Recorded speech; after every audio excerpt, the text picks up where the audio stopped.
વાલિયા તાલુકાના ધોળગામ આમલા ગભાણમાં સરકારી જમીનમાં દબાણ કરનાર દબાણકર્તાઓ સામે કાર્યવાહી હાથ ધરવામાં આવી હતી। વાલિયા તાલુકાના ધોળગામ ગ્રામ પંચાયતમાં આવેલ ધોળગામ અને આમલા ગભાણ ગામે સરકારી ગૌચરણ અને ગામતળમાં કેટલાક ઈસમોએ દબાણ કરતા ગ્રામ પંચાયત દ્વારા ત્રણ નોટિસ આપ્યા બાદ પણ દબાણકર્તાઓ દબાણો સ્વૈચ્છિક રીતે દૂર નહીં કરતા આજરોજ તલાટી સહિતના અધિકારીઓ સાથે ચુસ્ત બંદોબસ્ત ગોઠવી દબાણો હટાવવાની કામગીરી હાથ ધરવામાં આવી હતી। તે દરમિયાન આમલા ગભાણ ગામે 3 દબાણકર્તાઓએ દબાણ હટાવવા મુદ્દત માંગતા તેઓને ગ્રામ પંચાયત દ્વારા મુદ્દત આપવામાં આવી હતી, જ્યારે ધોળગામના 3 રસ્તાથી ગામના છેડા સુધીના દબાણો આજરોજ દૂર કરવામાં આવ્યા હતા। ધોળગામ ગ્રામ પંચાયતના સરપંચ શ્રી રજનીકાંત રાજુભાઈ વસાવા આજરોજ અમે ધોળગામ ગ્રામ પંચાયતની ગૌચરની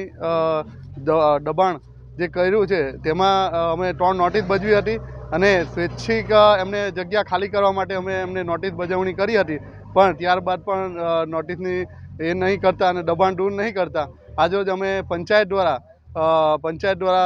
કાર્યવાહી હાથ ધરી છે, જેમાં અમારા ગામના તલાટીશ્રી અને તાલુકા પંચાયતના અધિકારી પોલીસ સ્ટાફ બંદોબસ્ત સાથે દબાણ દૂર કરવા માટે આજરોજ અમે હાથ ધર્યું છે। અને જે રહેણાંક વિસ્તારમાં જે લોકોએ જે દબાણ કરેલું છે તેમને એ લોકો પાસેથી લેખિત એ લઈ ને અમે